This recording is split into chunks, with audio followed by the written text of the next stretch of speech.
Okay. Welcome everybody to our second part of our meeting today. Here's our Q&A session with our BIC Military Relations team. For our first Q&A, tell us a little bit about yourselves and your military careers.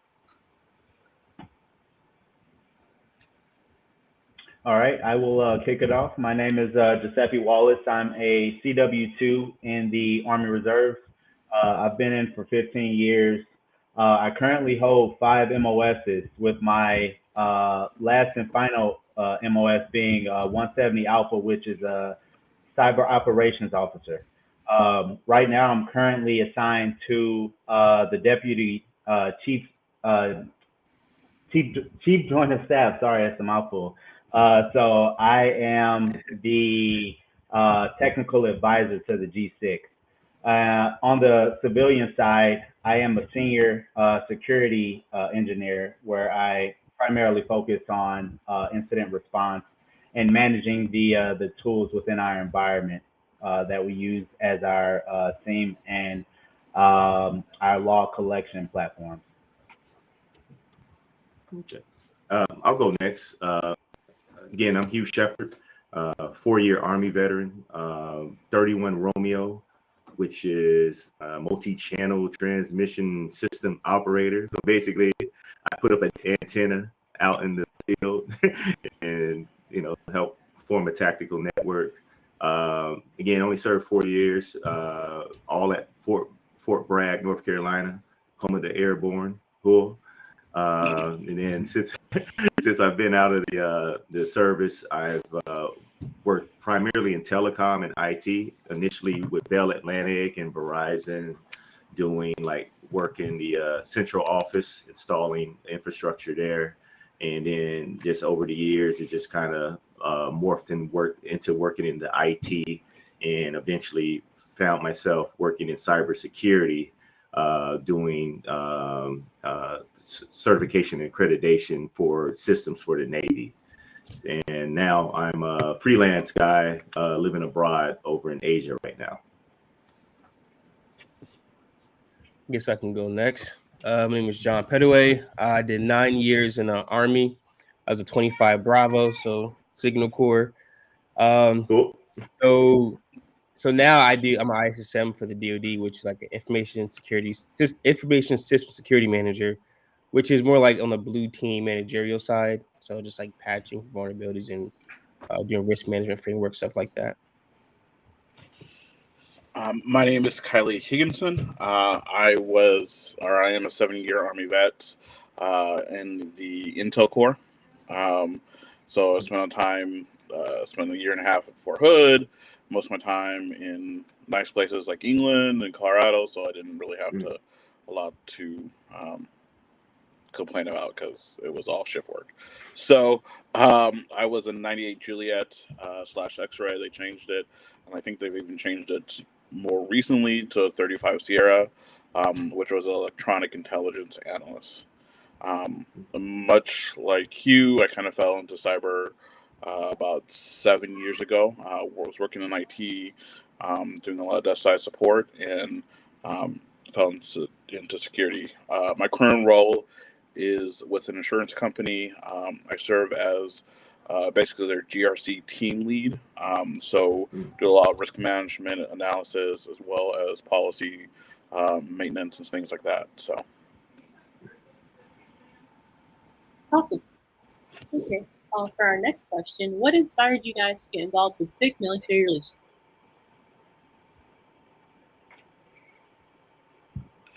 I can go first with that one. I just like the mission of BIC, and then I also like the fact that I can be among other veterans also that are also with BIC. We all help each other out. We are looking to further the mission of BIC and with BIC vets. Just be around other people that are like-minded and look like me, and just hang around other people. I can go next if that's okay.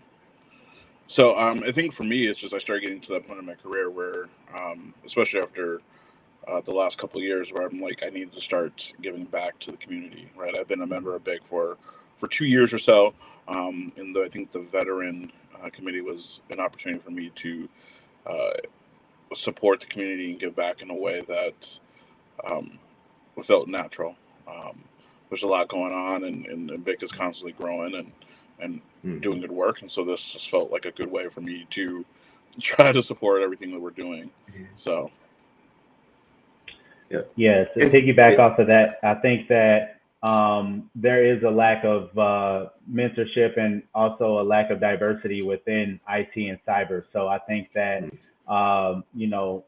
with acquiring the skills that I have, I think that it's best to provide that mentorship and that tutelage where it's needed. I think that there is often this mindset that we're pitted against each other in some form. But I think that if we can share information and if we can pick each other up, that we can go further. Oh yeah, most definitely.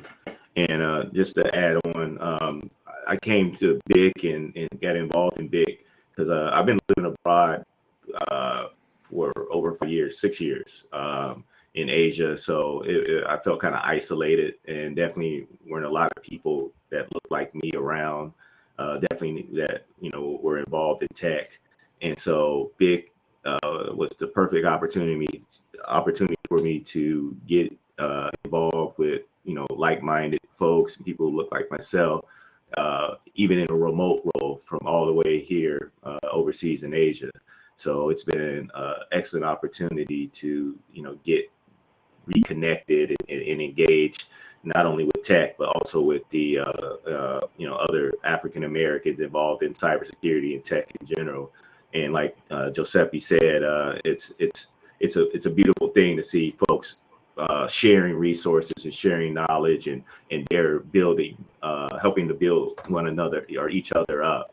So that's one of the main things I really love about it. Okay. Our next question. So what are you guys most excited about for building the BIC military relations program? I can kick it off. So I would say personally, it's the possibility of lessening the amount of hardships and obstacles that someone may run into within their both civilian and their military careers. With providing these resources, I think that it'll give them a leg up. It'll provide them a bit of guidance in regards to what direction they want to take in their career.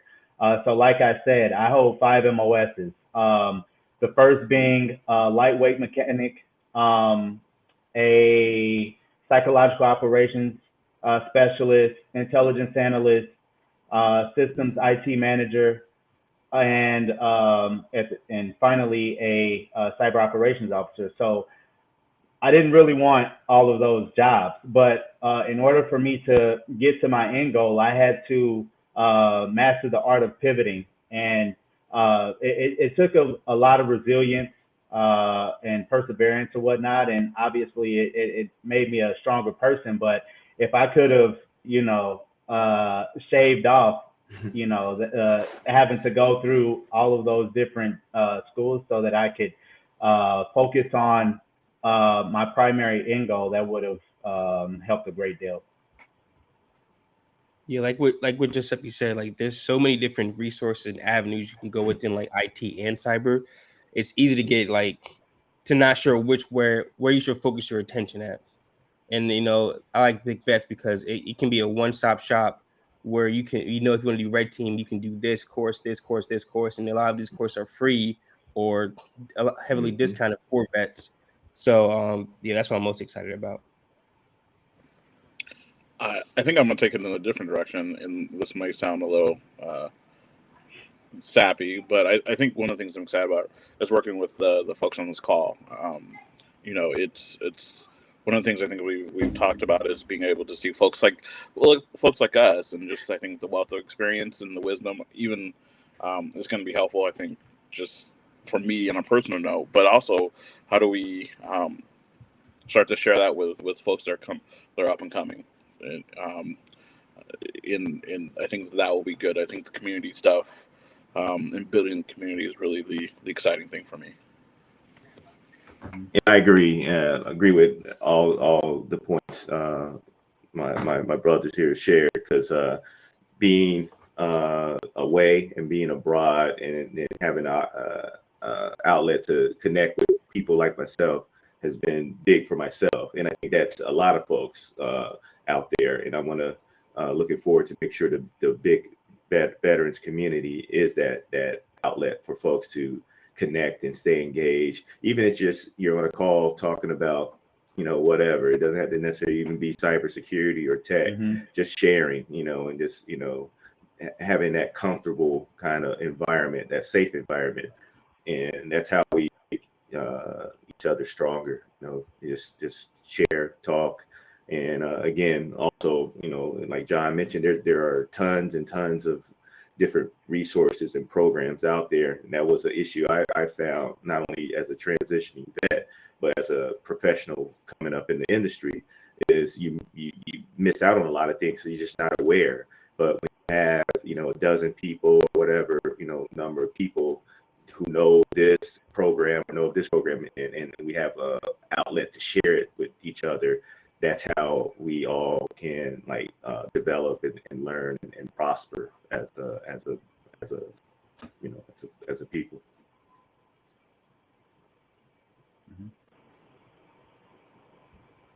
Awesome. Okay.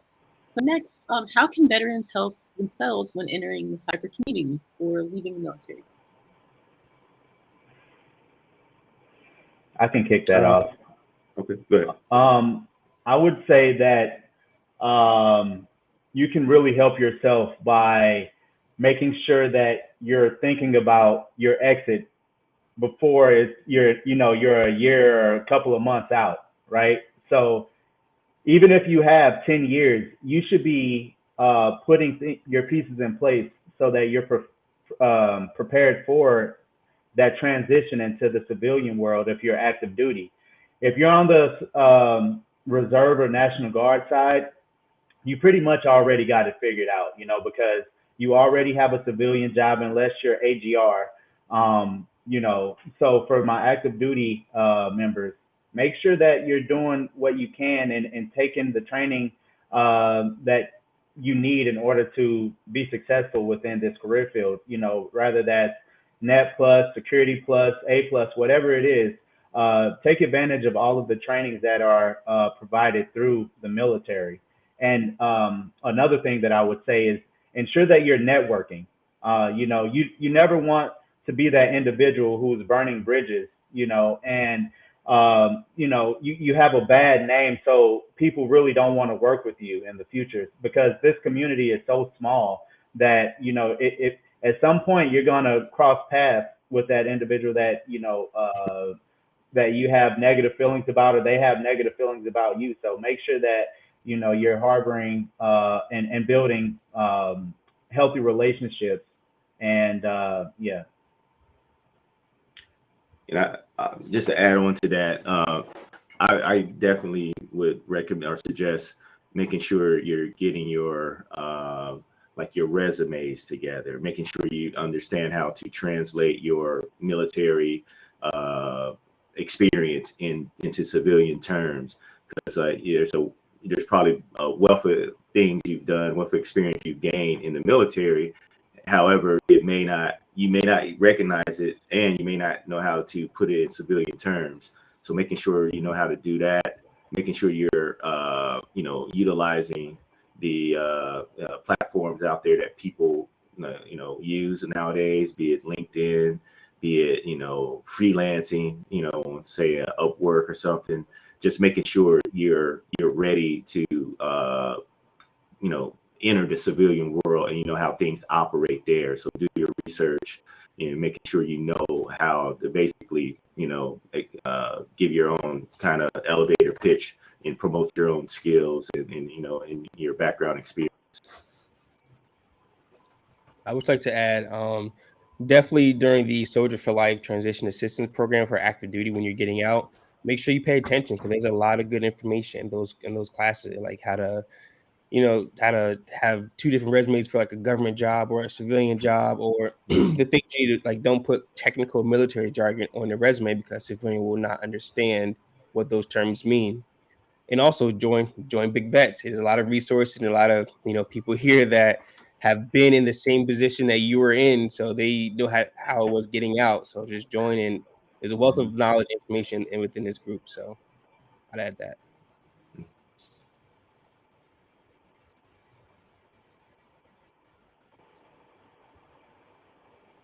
Okay, so for our final question, what initiatives and scholarships do you have planned for BIC military members? And how can BIC military members get mentors?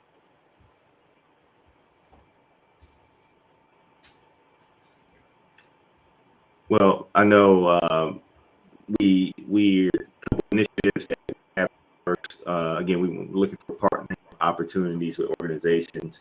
I know we were just recently discussing SANS and cyber supply drop and a veterans hacking community. I fail to know the exact name, but definitely want to get engaged with those guys. And then just kind of high level plans. We want a resume workshop, which is, we think it's like one of the more critical things. We need to make sure that we get out there and get going for our veterans and the community. I'm pretty sure I may have missed some things. Any other guys on the call, any other programs or activities we have in the works?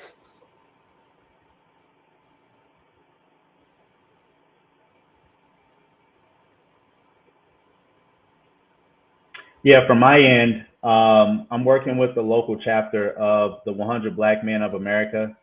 Along with that, I'm working with the predominantly Black school districts here in the Augusta, Georgia area, so that I can build on the IT program that they may have in place, but it's kind of lacking the resources that are needed in comparison to the surrounding school districts. So that's something that I'm going to be leaning on my brothers here in the big vets, and then also with BIC as a whole, to get ideas and potentially get volunteers if possible.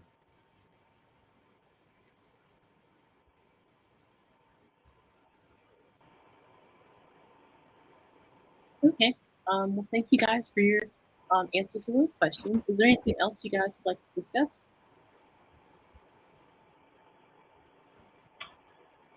From my end, I would just say that I